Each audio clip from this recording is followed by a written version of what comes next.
Oh là là, nous sommes dimanche. Pourquoi sommes-nous ici?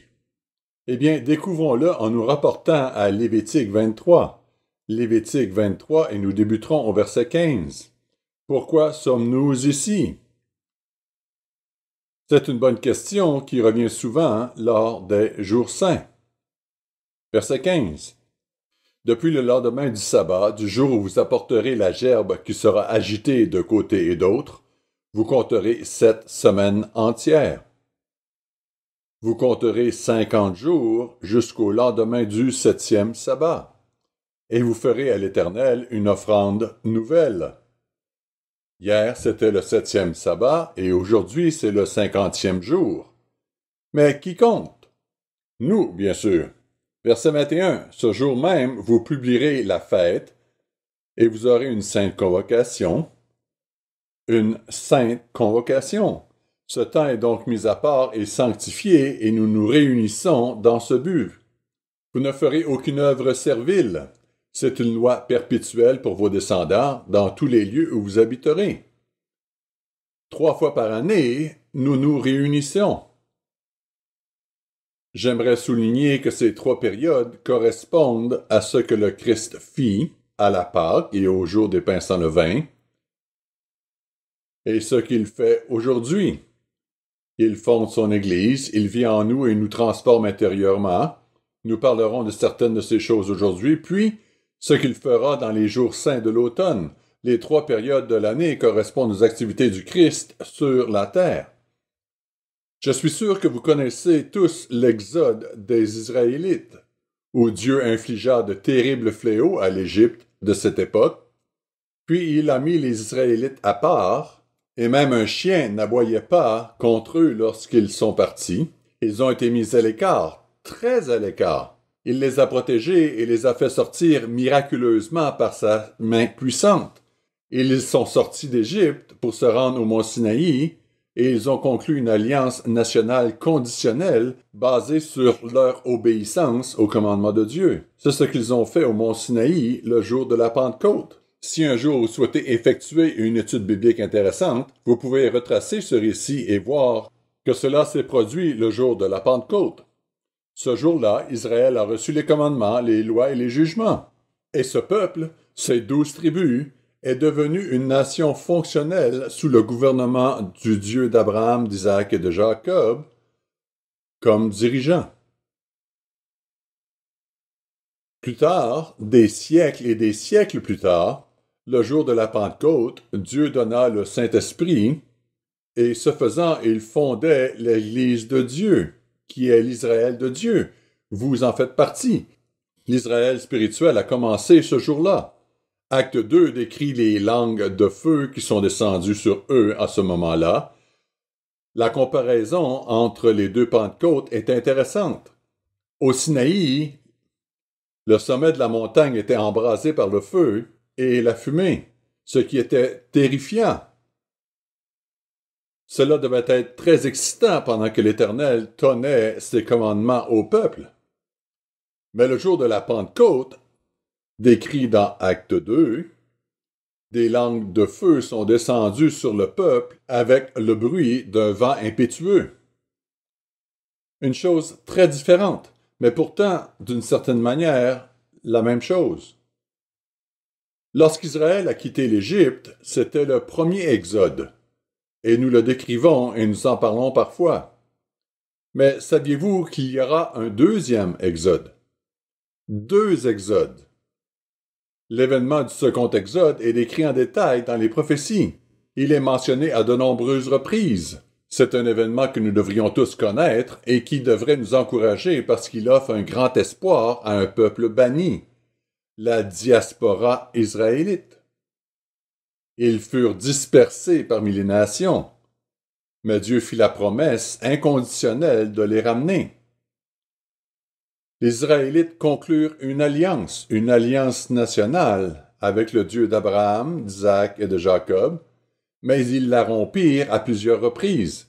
Alors, comme il le disait, ils furent expulsés du pays promis à Abraham et dispersés parmi les nations, parce qu'ils ne respectaient pas les conditions de l'alliance. Cependant, Dieu avait promis à Abraham qu'il le posséderait pour toujours. Nous allons examiner cela un peu plus en détail aujourd'hui. Passons donc en revue certaines choses concernant le second Exode et le lien important avec la Pentecôte. Nous verrons ce que sera ce second Exode, pourquoi il aura lieu et quel en sera le résultat pour l'Israël physique. Nous comparerons ces points avec le premier Exode, car le résultat final du second Exode est très différent de celui du premier Exode. La raison en est, en grande partie, la signification de ce jour. La signification importante du jour de la Pentecôte est une raison majeure de cette différence. Nous allons examiner cette signification en détail et nous pencher sur certains aspects de ce jour. Le titre du sermon d'aujourd'hui est donc « Le second Exode et la Pentecôte ». Le second Exode et la Pentecôte. Premier point. Nous allons passer en revue certains éléments du second Exode afin de les avoir à l'esprit lorsque nous aborderons d'autres sujets. Veuillez vous rapporter, s'il vous plaît, à Genèse 12, versets 1 à 3. Genèse 12, versets 1 à 3. Nous commencerons par examiner les promesses que Dieu fit à Abraham concernant Israël et la terre promise.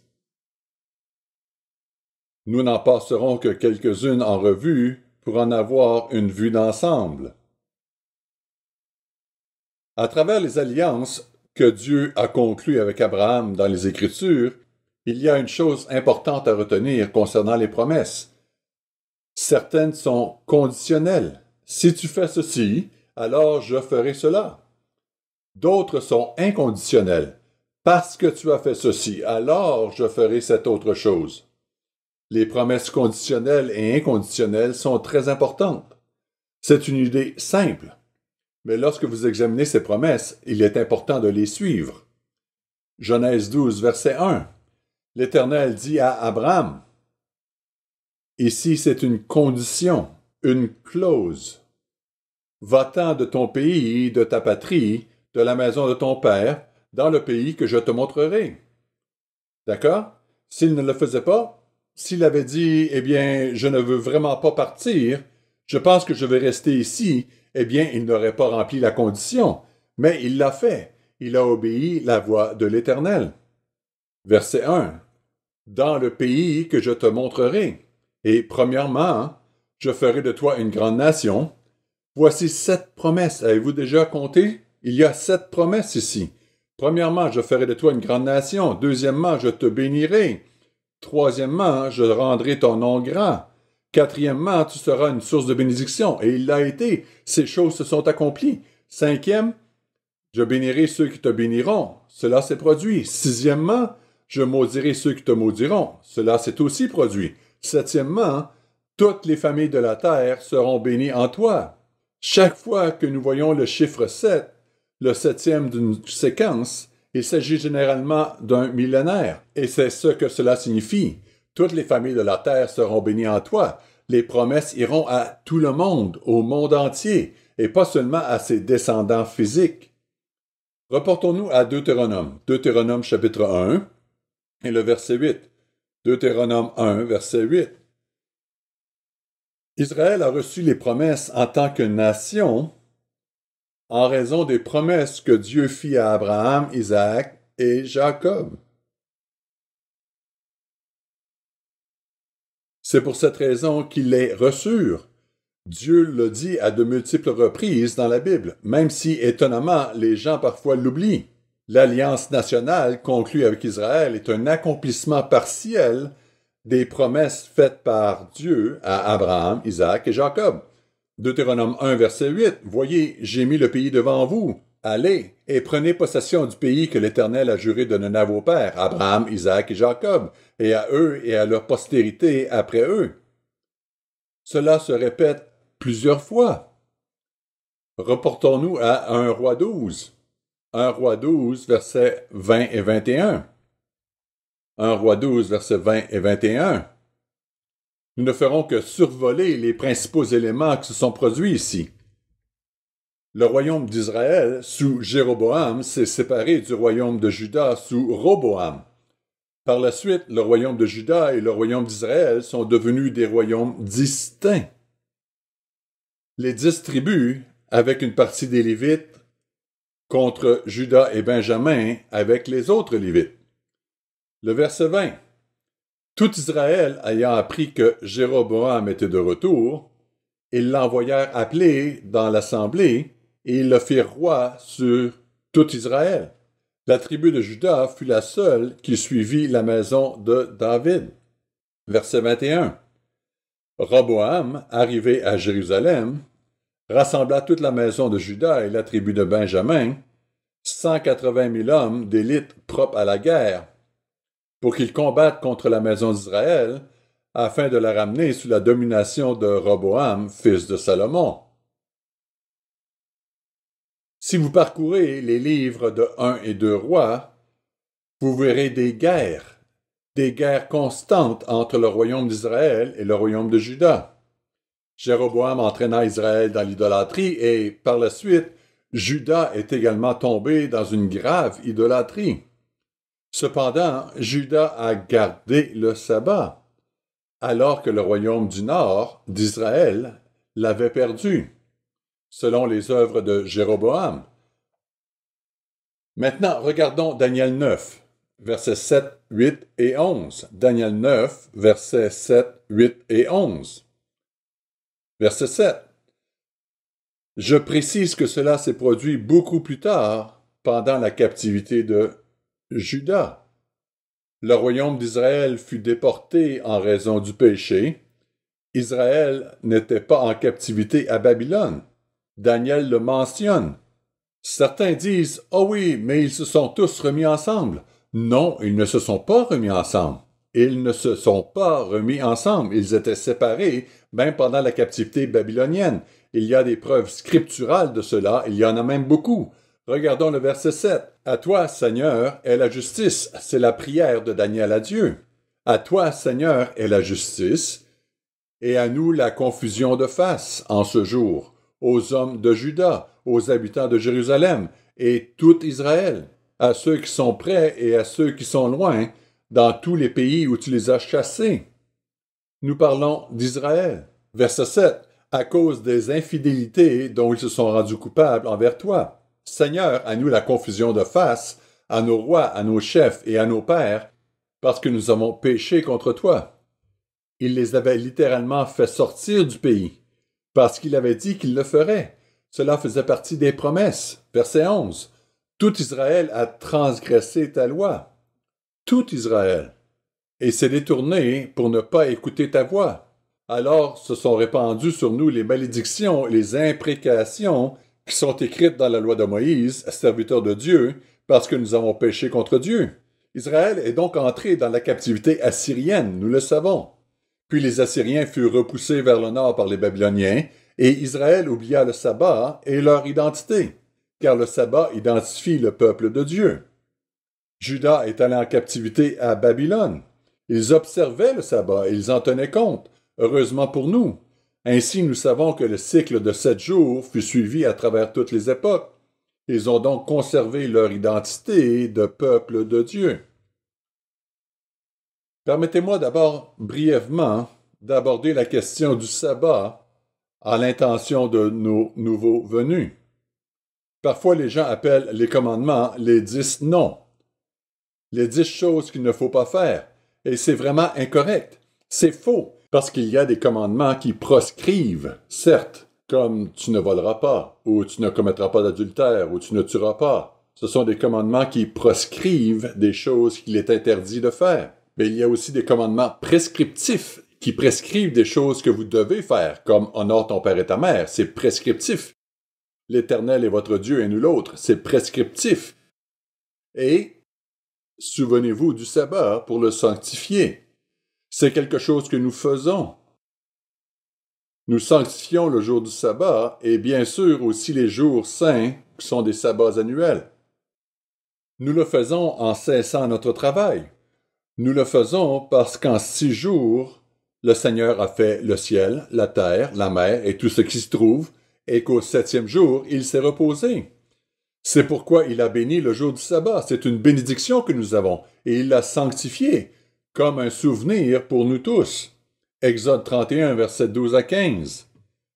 Exode 31, versets 12 à 15 nous dit que le sabbat est un signe qui identifie le peuple de Dieu. Continuons dans Deutéronome 4, s'il vous plaît, versets 25 et 26. Deutéronome 4, versets 25 et 26. Encore une fois, nous passons en revue certaines de ces idées importantes que nous voulons garder à l'esprit lorsque nous examinerons tout cela de manière plus approfondie. Verset 25.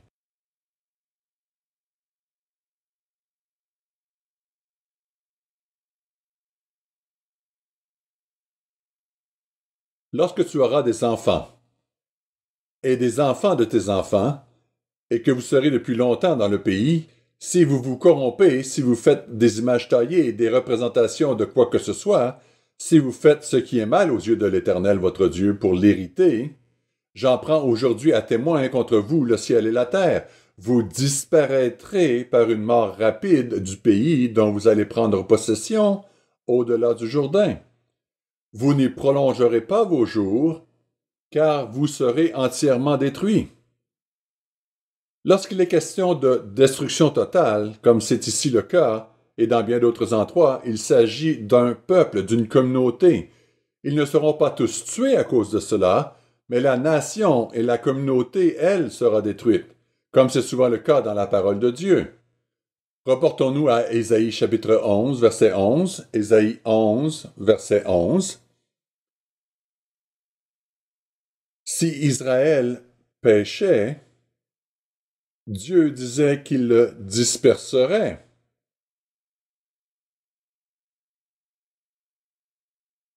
Verset 11. Dans ce même temps, faisant référence à la captivité d'Israël, le Seigneur étendra une seconde fois sa main pour racheter le reste de son peuple dispersé en Assyrie et en Égypte, à Patros, en Éthiopie, à Élam, à Shinéar et à Hamath, et dans les îles de la mer.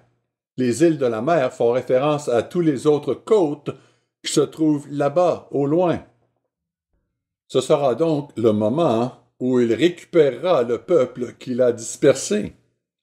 Ce sera un deuxième exode. Israël sera sauvé une seconde fois. Reportons-nous à Jérémie 31, versets 36 et 37, Jérémie 31, versets 36 et 37. Dieu tiendra ses promesses.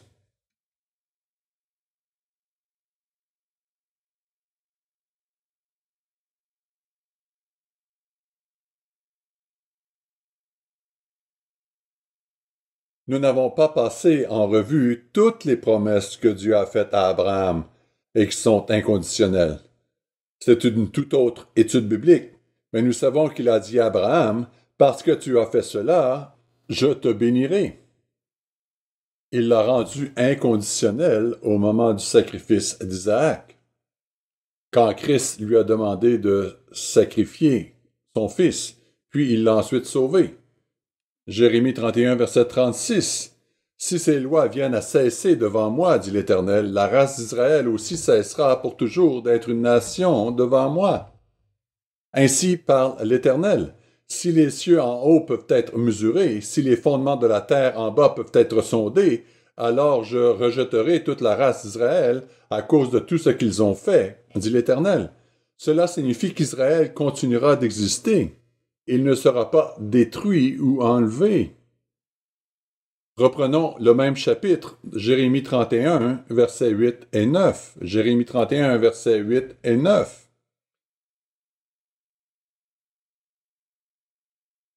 Voici, je les ramène du pays du septentrion. Je les rassemble des extrémités de la terre. Cela fait référence aux différents continents. Verset 8. Parmi eux sont l'aveugle et le boiteux, la femme enceinte et celle en travail.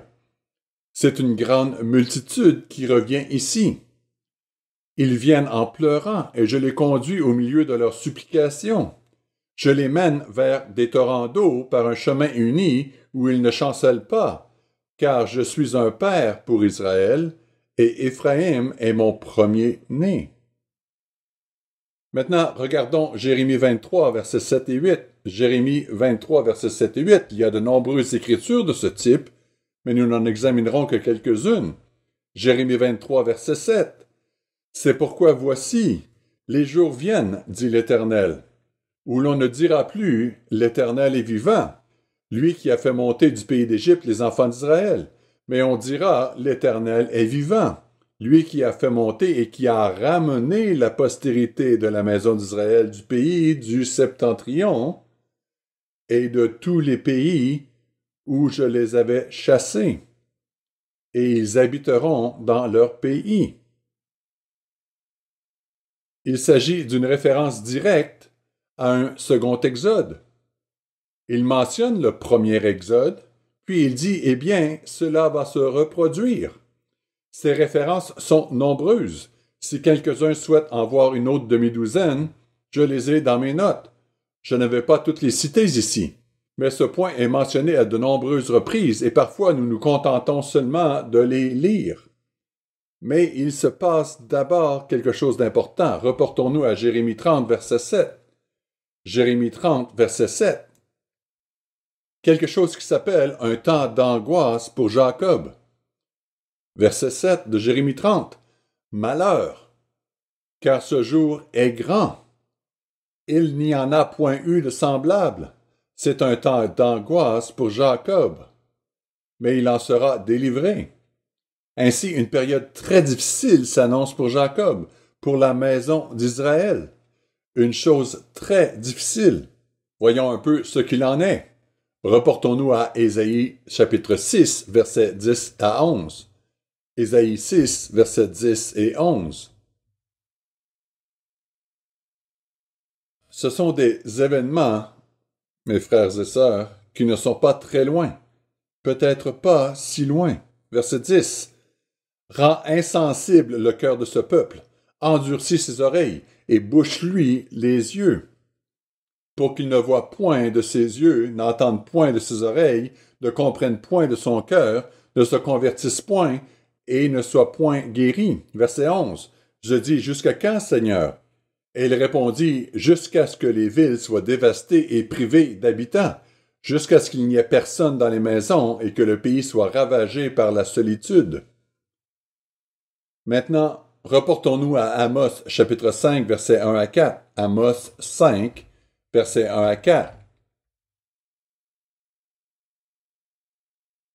Amos se trouve après Daniel, Osée et Joël. Amos, chapitre 5, verset 1. Amos 5, verset 1.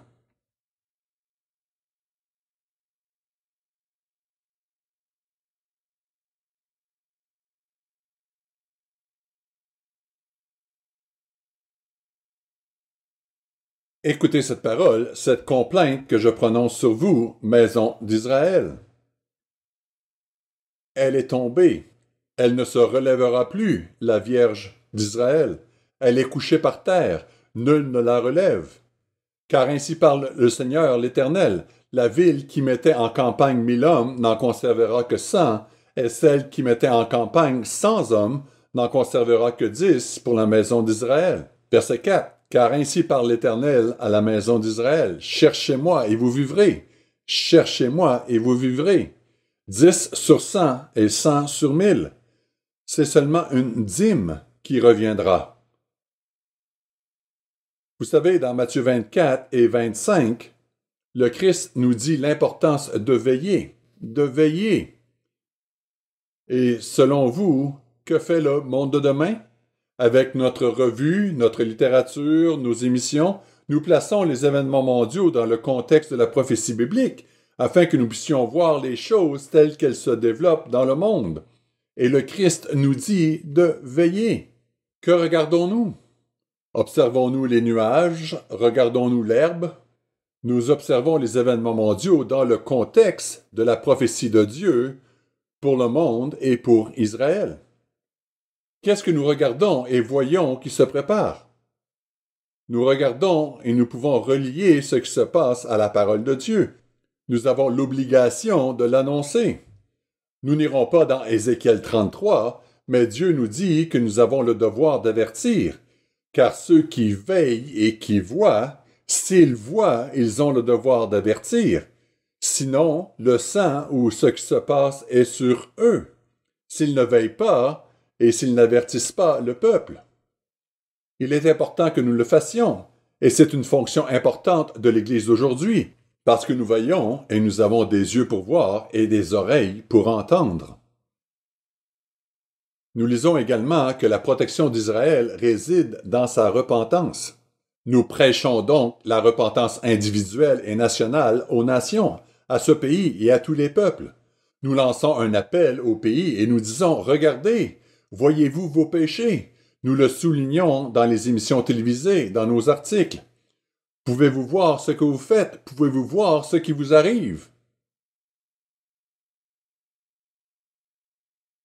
Mais ils ne veulent pas. Ils ne veulent pas voir, ils ne veulent pas entendre. C'est pourquoi nous disons parfois que nous le faisons pour servir de témoignage au monde, pour témoigner et les mettre en garde. Mais nous le disons, nous l'annonçons. Et certains le voient, certains entendent, et certains répondent à l'appel. Nous prêchons la repentance individuelle et nationale. Reportons-nous à Actes chapitre 2, versets 1 et 2. Actes 2, versets 1 et 2.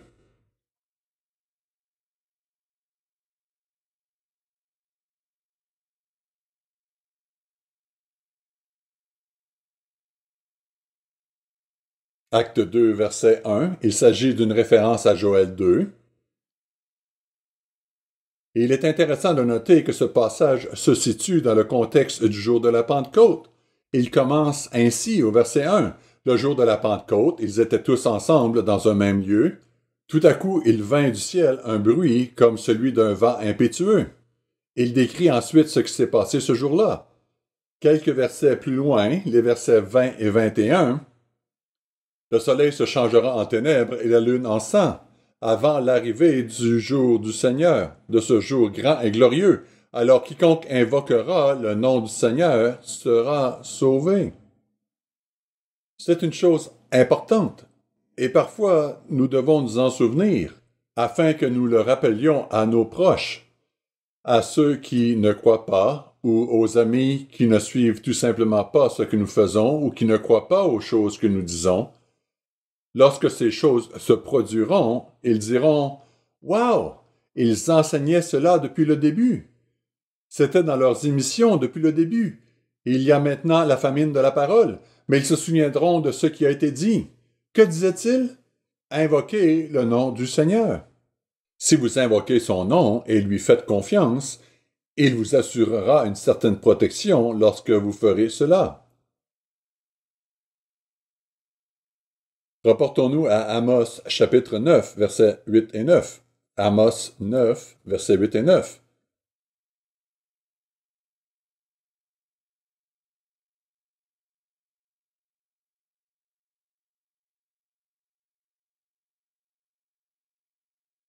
Voici, le Seigneur, l'Éternel, a les yeux sur le royaume coupable. Je le détruirai de dessus la face de la terre. Toutefois, je ne détruirai pas entièrement la maison de Jacob, dit l'Éternel, car voici, je donnerai mes ordres, et je secouerai la maison d'Israël parmi toutes les nations, comme on secoue avec le crible, sans qu'il tombe à terre un seul grain. La raison en est qu'il a une promesse à accomplir envers Abraham. Les versets 1 à 6 de Zacharie 12 annoncent le retour de Juda. Nous ne le verrons pas, mais allons-y. Pourquoi ne pas y aller? Zacharie 12, versets 1 à 6. Il s'agit d'une prophétie qui s'est accomplie au cours de ma vie et que nous avons vu et que nous voyons se dérouler dans le monde en ce moment même. Zacharie 12, verset 1. Oracle, parole de l'Éternel sur Israël, ainsi par l'Éternel qui a étendu les cieux et fondé la terre, et qui a formé l'esprit de l'homme au-dedans de lui. Voici, je ferai de Jérusalem une coupe d'étourdissement pour tous les peuples d'alentour. Une coupe d'étourdissement, c'est-à-dire une coupe de poison, elle sera toxique pour tout le monde. Verset 2. et aussi pour Juda dans le siège de Jérusalem. En ce jour-là, je ferai de Jérusalem une pierre pesante pour tous les peuples.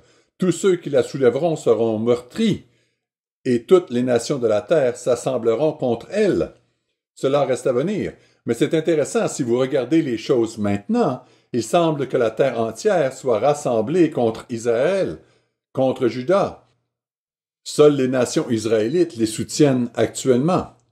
Verset 4. En ce jour-là, dit l'Éternel, je frapperai d'étourdissement tous les chevaux et de délire ceux qui les monteront. Mais j'aurai les yeux ouverts sur la maison de Juda, quand je frapperai d'aveuglement tous les chevaux des peuples.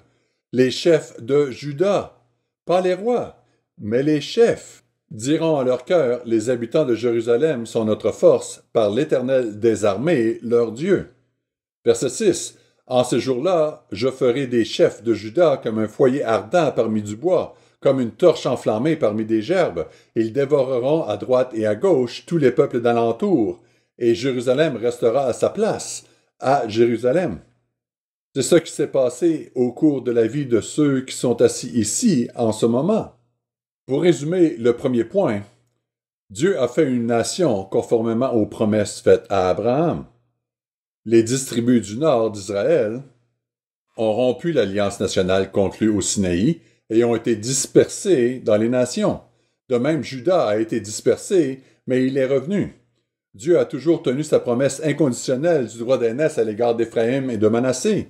Après la période de détresse de Jacob, le reste de la maison d'Israël sera rassemblé et ramené par Dieu. C'est la deuxième fois qu'Israël connaîtra un exode et retournera sur la terre que l'Éternel a promise inconditionnellement à Abraham, Isaac et Jacob. Mais cette fois-ci, leur séjour sur la terre et son issue seront différents de la dernière fois. Deuxième point, très bref. Passons maintenant rapidement en revue les raisons pour lesquelles Dieu accomplira le second exode. Reportons-nous à Deutéronome chapitre 7, versets 7 et 8. Deutéronome 7, versets 7 et 8.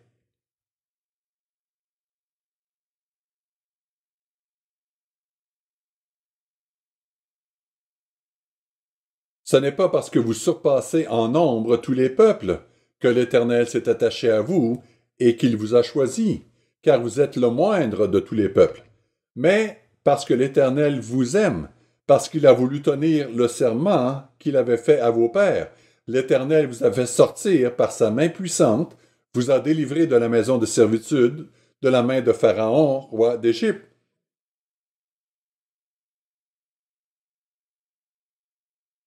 Dieu a établi l'ancienne alliance conditionnelle en raison d'une promesse inconditionnelle faite à Abraham, Isaac et Jacob, leurs pères. Je voudrais juste mentionner que l'alliance concernait les commandements. Elle n'était pas les commandements en eux-mêmes. Nos amis du christianisme traditionnel disent parfois « l'alliance était les commandements ». C'était tout. Et quand l'ancienne alliance a pris fin, les commandements aussi. L'avez-vous déjà entendu? Eh bien, c'est faux. Bien qu'il se réfère à Deutéronome 4, verset 13. Si vous voulez en savoir plus sur ce sujet, regardez le sermon DVE 1345, Correctly Reading Deuteronomy 4:13, lire correctement Deutéronome 4, verset 13, disponible sur YouTube en anglais seulement. Maintenant, regardons Jérémie 32, versets 37 à 40. Jérémie 32, versets 37 à 40. Jérémie 32, versets 37 à 40. Dieu accomplira tout le bien qu'il a promis inconditionnellement à Abraham, Isaac et Jacob, même si l'alliance nationale avec Israël a pris fin avec la mort de l'Éternel lorsqu'il est venu en tant que Jésus-Christ. Jérémie 32, verset 37. « Voici, je les rassemblerai de tous les pays où je les ai chassés, dans ma colère, dans ma fureur et dans ma grande irritation. Je les ramènerai dans ce lieu, et je les ferai habiter en sécurité. Ils seront mon peuple, et je serai leur Dieu. Je leur donnerai un même cœur et une même voix, afin qu'ils me craignent toujours. pour leur bonheur et celui de leurs enfants après eux. Je traiterai avec eux une alliance éternelle. Je ne me détournerai plus d'eux. Je leur ferai du bien, et je mettrai ma crainte dans leur cœur, afin qu'ils ne s'éloignent pas de moi. Oh là là! Nous entrons dans le vif du plan, n'est-ce pas? Les promesses inconditionnelles prévoyaient qu'Israël aurait le pays de Canaan pour toujours. Il les a donc faites sans condition, et Dieu fera encore en sorte que cela se produise. Mais les circonstances seront très différentes. Elles devront être différentes. Elles ne peuvent pas être les mêmes que celles de l'ancien Israël. Je résume le point numéro 2. De nombreux chrétiens ne comprennent tout simplement pas que l'alliance du mont Sinaï est un accomplissement partiel et conditionnel de l'alliance inconditionnelle que Dieu avait précédemment conclue avec Abraham. La Bible le dit explicitement. Dieu accomplira encore sa promesse inconditionnelle de donner la terre promise au reste d'Israël. Mais cela ne se produira pas à notre époque. Cela se produira dans un âge à venir où les choses seront différentes. Troisième point. Le point numéro 3 est très bref. Pourquoi l'échec d'Israël était-il inévitable? Il s'agit d'un mystère. C'est un mystère biblique. Reportons-nous à Romains 11. Romains 11, versets 25 à 33. Romains 11, versets 25 à 33. C'est ce que l'on appelle le mystère de l'aveuglement d'Israël. Combien d'entre vous pourraient l'expliquer? J'y ai fait référence à d'autres occasions. Pouvez-vous imaginer au club d'orateurs où l'on fait des discours impromptus? Le directeur dit « Maintenant, Monsieur Untel va faire un discours impromptu pour expliquer le mystère de la siccité d'Israël. »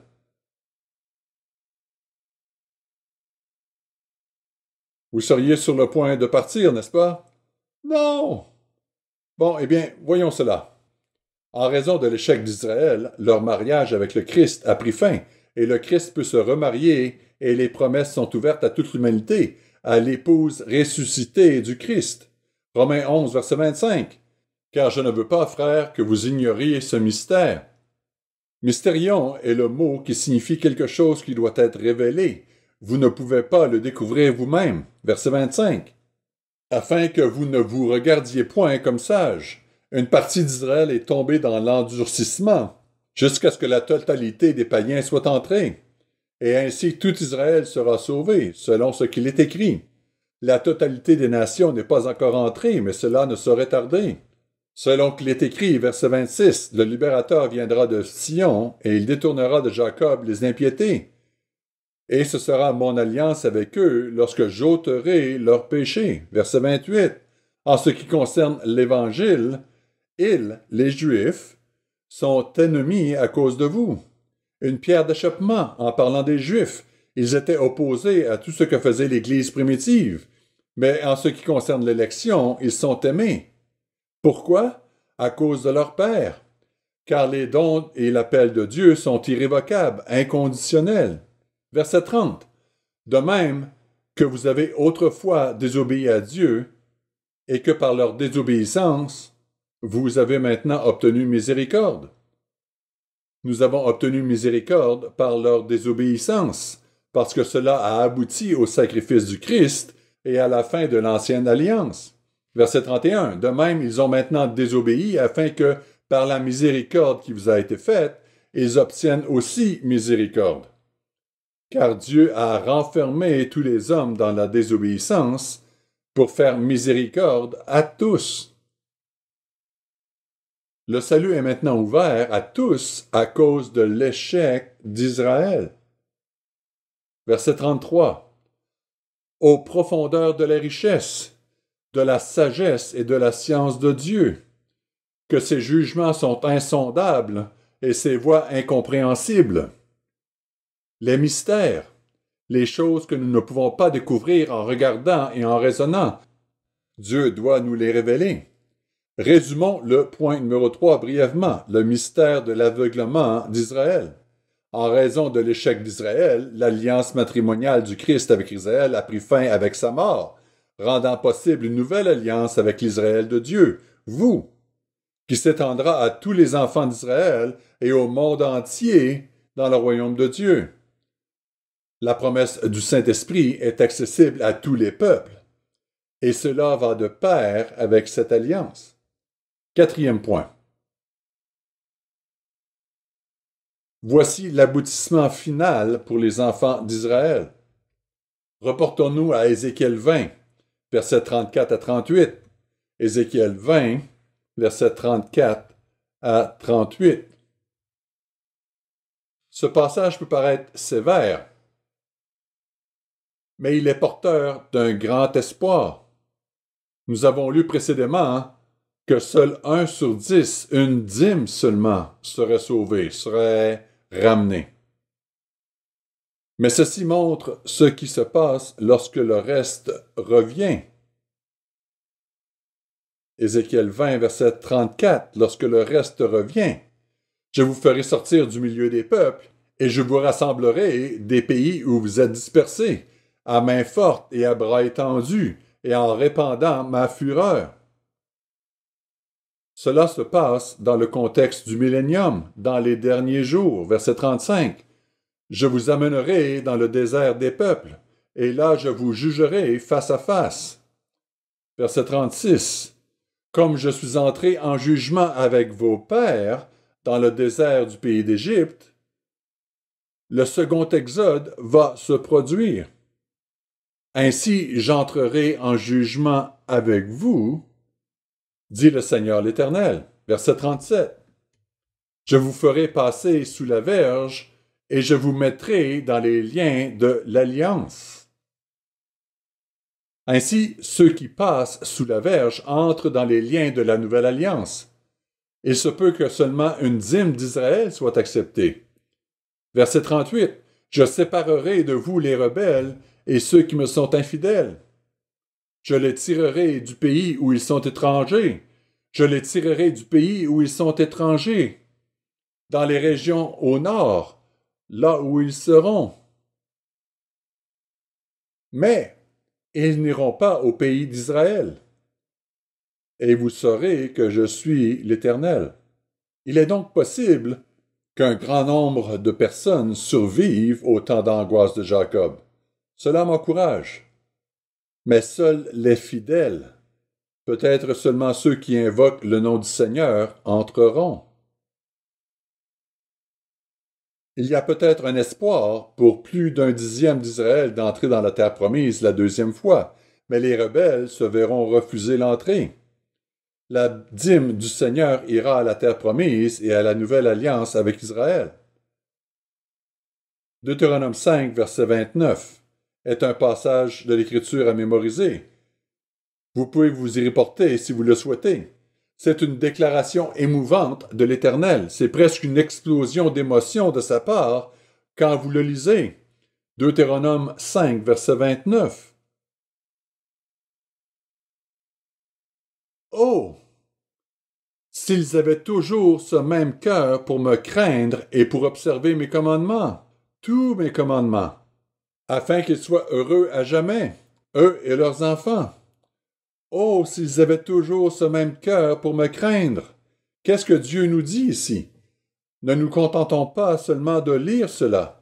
La Bible fait souvent référence au cœur, et nous l'utilisons même dans notre propre terminologie. Que voulons-nous dire lorsque nous affirmons que quelqu'un a un cœur pour faire ceci ou un cœur pour faire cela?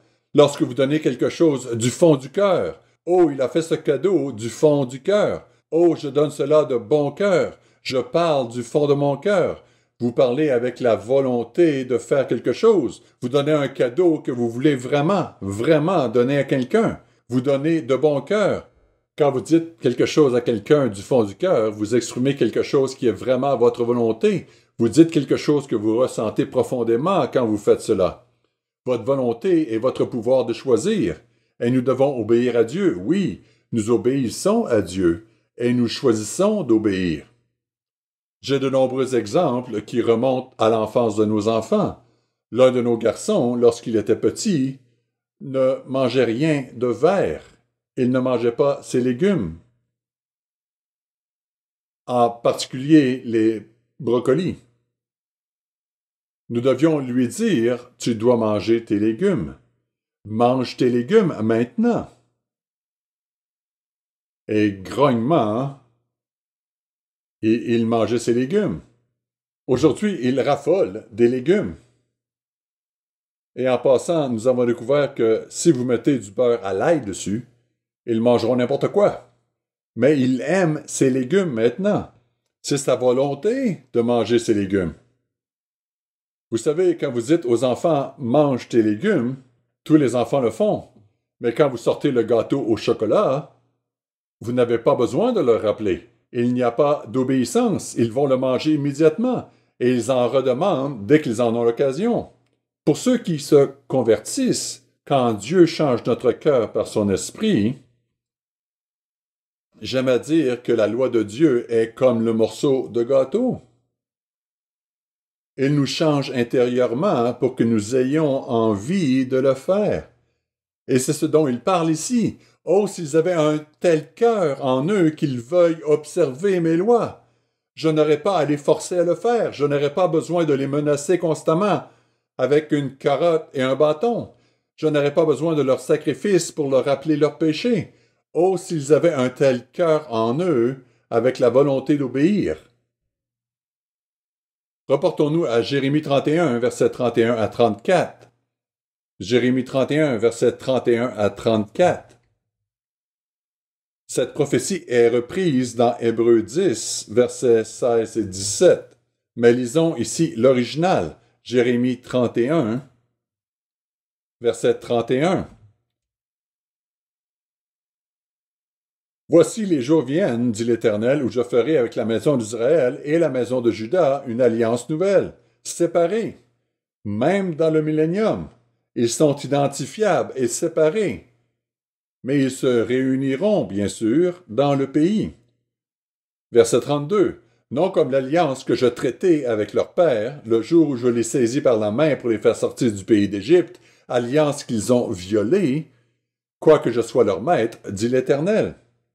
Cela s'est terminé par sa mort, le jour où Dieu est mort. Verset 33.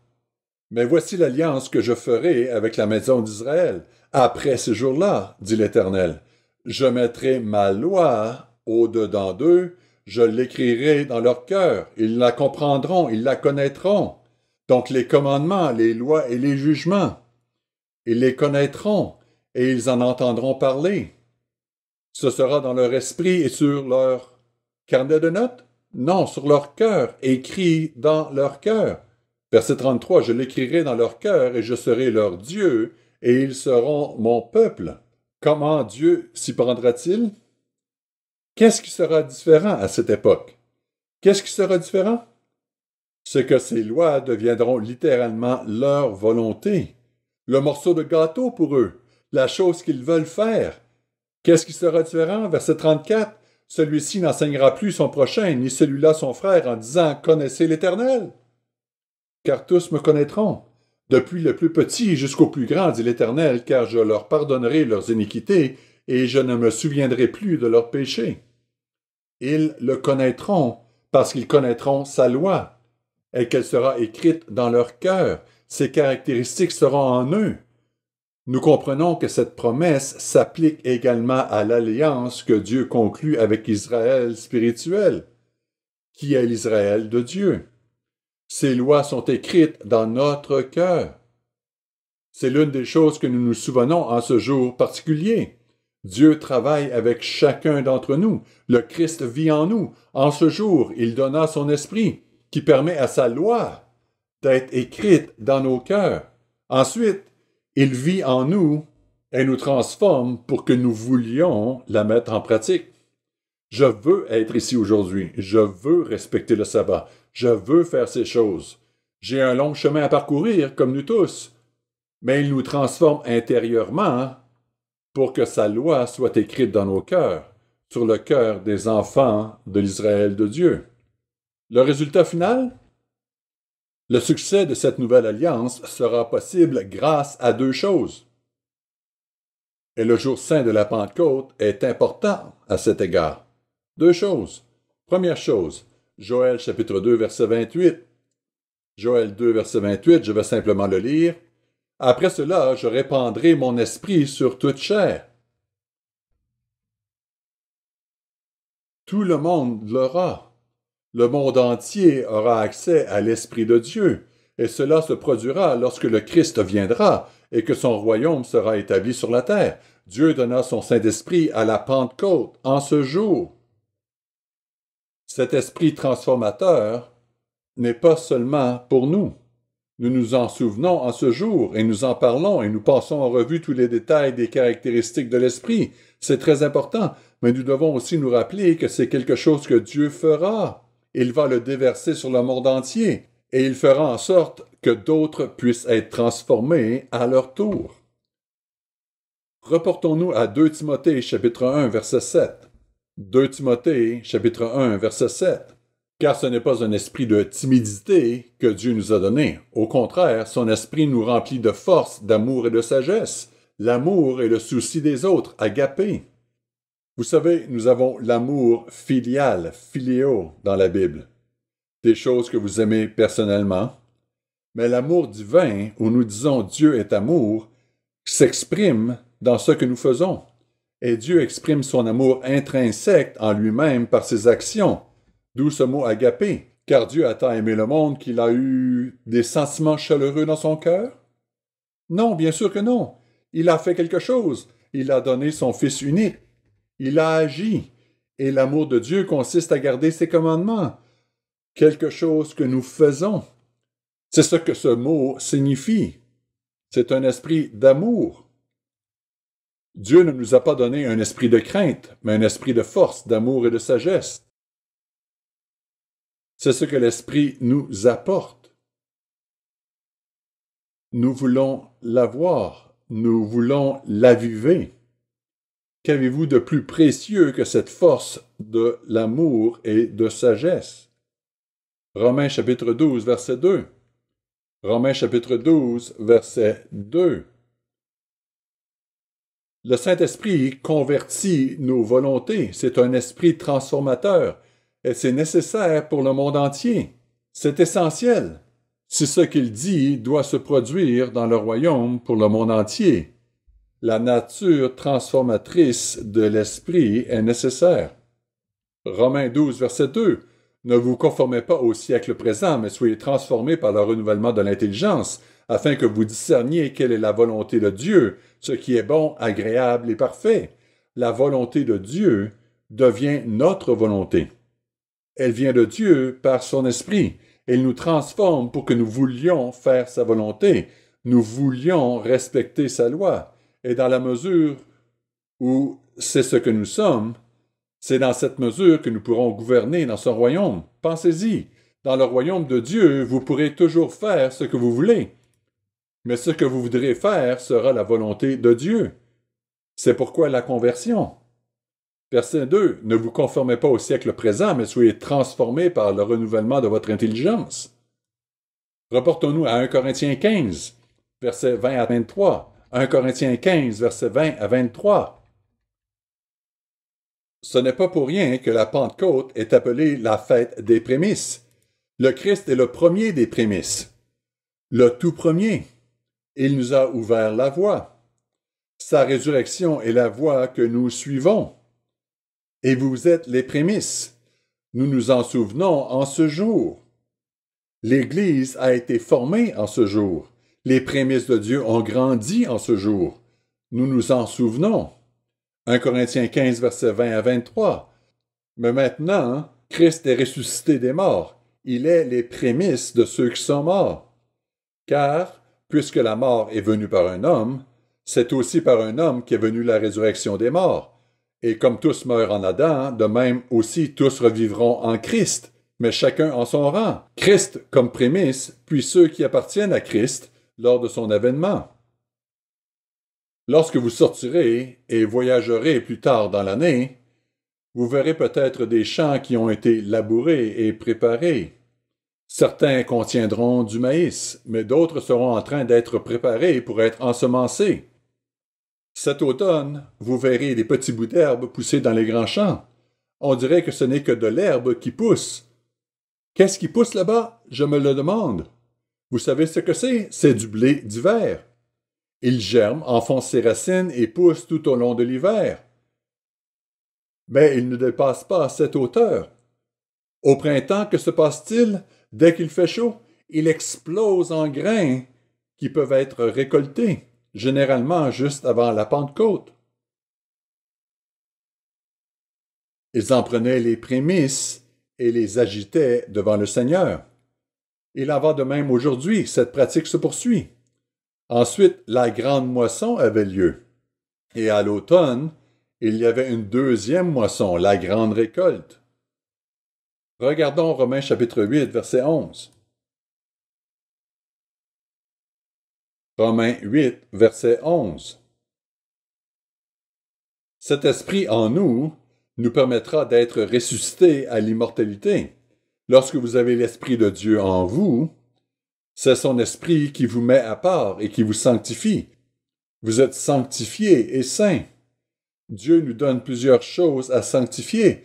Nous sanctifions son nom, nous sanctifions son sabbat, et nous nous sanctifions nous-mêmes parce que son esprit est en nous et qu'il nous met à part et nous sanctifie. Lorsque nous allons dans nos tombes avec cet esprit en nous, c'est par cet esprit que nous pourrons faire partie de ces prémices, de la prochaine vague de fruits, de la première grande récolte. Romains 8, verset 11. Mais si l'esprit de celui qui a ressuscité Jésus d'entre les morts habite en vous, vous les prémices, celui qui a ressuscité Christ d'entre les morts rendra aussi la vie à vos corps mortels par son esprit qui habite en vous. C'est l'une des grandes choses que fait l'Esprit. Nous le gardons, nous le protégeons, nous nous maintenons saints. Nous ne voulons jamais que cet esprit s'éloigne de nous. Le jour de la Pentecôte, des événements importants se sont produits. Dieu a donné à Israël les commandements à la Pentecôte, nous l'avons vu précédemment. L'Ancienne Alliance a été conclue à cette date, mais les Israélites n'avaient pas le Saint-Esprit de Dieu et ils ne voulaient pas obéir. C'était quelque chose qu'ils ne voulaient vraiment pas faire. Les 12 tribus d'Israël ont reçu les lois et sont devenues une nation opérationnelle ce jour-là. Elles ont conclu une alliance avec leur chef, le Dieu d'Abraham, d'Isaac et de Jacob. Mais n'ayant pas l'Esprit, elles n'ont pas respecté l'alliance. Ce n'est que plus tard que Dieu a donné le Saint-Esprit à la Pentecôte, et nous l'avons lu dans Acte 2. C'est ainsi qu'a commencé l'Israël de Dieu, qui est l'Église de Dieu, et la nouvelle alliance avec l'Israël spirituel. Cela nous permet de respecter les commandements parce que nous voulons les pratiquer. Peut-être pas tellement au début, mais ensuite il nous convertit et travaille avec nous pour que cela devienne quelque chose que nous voulons appliquer. Nous avons le cœur de le faire, cela devient notre volonté de le faire. Et l'Israël physique aura la loi dans son cœur grâce au Saint-Esprit. Tous connaîtront le Seigneur par ses commandements. C'est une très, très grande chose qui se produira. La deuxième chose, je vais la lire dans Apocalypse 20, versets 1 et 2. Je lis les choses qui vont permettre enfin à Israël de réussir dans le millénium. Ce que Dieu est en train de changer. La première chose, c'est son esprit qu'il va répandre sur toute chair. La deuxième chose qui permettra le succès de la nouvelle alliance avec l'Israël physique est que le mauvais esprit qui gouverne ce monde sera neutralisé pendant 1000 ans. Cela est illustré par le jour des expiations, mais lisons-le ici, Apocalypse 20, versets 1 et 2. Puis je vis descendre du ciel un ange qui avait la clé de l'abîme et une grande chaîne dans sa main. Il saisit le dragon, le serpent ancien, qui est le diable et Satan, et le lia pour 1000 ans. Deux choses. Satan lié et l'esprit répandu. Israël aura l'Esprit de Dieu à sa disposition parce qu'il n'y aura plus de Satan pour le tenter. Les enfants d'Israël pourront enfin observer les commandements de Dieu du fond du cœur parce qu'ils le voudront. Je résume le point numéro 4. Je l'ai dit déjà et je le répète, frère, Dieu n'est pas ici pour réformer le royaume de Satan. Vous ne pouvez pas le réformer, pas plus que vous ne pouvez réformer Satan. Le royaume de Satan doit être détruit et remplacé. Et c'est ce que Jésus-Christ vient faire. Mais lorsqu'il le fera, l'Esprit de Dieu sera disponible pour toute l'humanité pendant le règne millénaire du Christ. Il sera possible pour tout Israël de faire ce qu'ils ne pouvaient pas faire dans le cadre de la première alliance, qu'ils échouèrent lamentablement à respecter. Alors pourquoi Dieu agit-il de la sorte? Pourquoi ne l'a-t-il pas fait à l'inverse? Je veux dire, pourquoi l'a-t-il fait de cette façon? Eh bien, l'une des raisons est que d'abord vient le physique, puis le spirituel. Il nous montre un exemple, il nous enseigne la voie, puis il nous invite à participer à la réalité. Par exemple, il y a eu le premier Adam qui a péché et échoué, mais le second Adam n'a pas péché et n'a pas échoué. Reportons-nous à 1 Corinthiens 15, versets 45 et 46. 1 Corinthiens 15, versets 45 et 46. Dieu fait les choses de cette façon.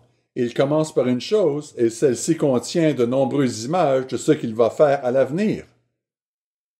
Nous pouvons voir l'avenir en regardant sa création. Il nous le dit. Si nous avons les yeux pour voir et les oreilles pour entendre. 1 Corinthiens 15, verset 45, c'est pourquoi il est écrit « Le premier homme, Adam, devint une âme vivante. Le dernier Adam est devenu un esprit vivifiant. » Mais ce qui est spirituel n'est pas le premier. C'est ce qui est naturel. Ce qui est spirituel vient ensuite. L'Israël physique était le premier, comme le premier Adam. L'Église, l'Israël spirituel, est comme le second Adam, Christ. L'Église sera ressuscitée ayant la même forme que lui. Israël physique avait tout ce qu'il fallait sur le plan physique. L'Éternel a fourni la carotte et le bâton. Il savait qu'ils en auraient besoin. Je vous donnerai tous ces avantages, toutes ces bénédictions si vous faites ceci. Mais si vous ne le faites pas, alors je vous maudirai et toutes ces malédictions vous arriveront. Et ils ont dit « Ouais, cool !» Et ils sont partis et ils firent ce qu'ils voulaient, n'est-ce pas? Dieu les guidait et c'était nécessaire en raison de leur nature charnelle et du monde dans lequel ils vivaient. Israël ne pouvait tout simplement pas le faire, mais Dieu a été extrêmement patient avec eux, prophète après prophète, siècle après siècle, roi après roi. Il a travaillé avec eux, mais en vain. Israël a rompu l'alliance à plusieurs reprises, et lorsque son mari, le Dieu d'Abraham, d'Isaac et de Jacob, est venu sur terre en tant qu'homme, Israël l'a fait tuer, mettant ainsi fin à l'alliance conclue au Sinaï. Cela rendait possible une nouvelle alliance, qui inclura tous les peuples du monde. Mais comme Dieu l'a promis à Abraham dans Genèse 12, vous vous souvenez? Tous les peuples de la terre seront bénis dans ce grand plan. Nous ne pouvons pas le faire sans l'Esprit de Dieu et sans que ses lois, qui sont son gouvernement, soient écrites dans nos cœurs, faisant de sa volonté la nôtre. L'une des caractéristiques marquantes de notre foi, de notre Église, est notre compréhension de son gouvernement et de son importance. Car, frères et sœurs, si nous ne l'aimons pas aujourd'hui, l'aimerons-nous toujours dans le royaume? Il nous donne son gouvernement, il nous enseigne que c'est son gouvernement. C'est pourquoi nous en parlons si souvent, c'est important. C'est important. Israël a échoué avec son gouvernement. L'Israël spirituel ne doit pas échouer. Il utilise toutes sortes de moyens pour nous enseigner et travailler avec nous. Lors du premier exode d'Égypte, qui était un type du péché, Israël en fait tomba dans le péché et fut expulsé de la terre promise, tout comme Adam et Ève furent expulsés du jardin. Après le second exode, l'Israël physique entrera dans une nouvelle ère et aura l'Esprit de Dieu à sa disposition pour écrire dans son cœur. Ils pourront alors rester dans le pays pour toujours. Cette fois, ce que Dieu a exprimé dans Deutéronome 5, verset 29, se réalisera enfin. C'est peut-être pour cela qu'il était si ému lorsqu'il a dit ceci, verset 29. « Oh, s'ils avaient toujours ce même cœur pour me craindre et pour observer tous mes commandements, afin qu'ils soient heureux à jamais, eux et leurs enfants. » C'est pourquoi il le disait de cette façon, je pense. Le Saint-Esprit de Dieu et la signification de la Pentecôte rendront cela possible.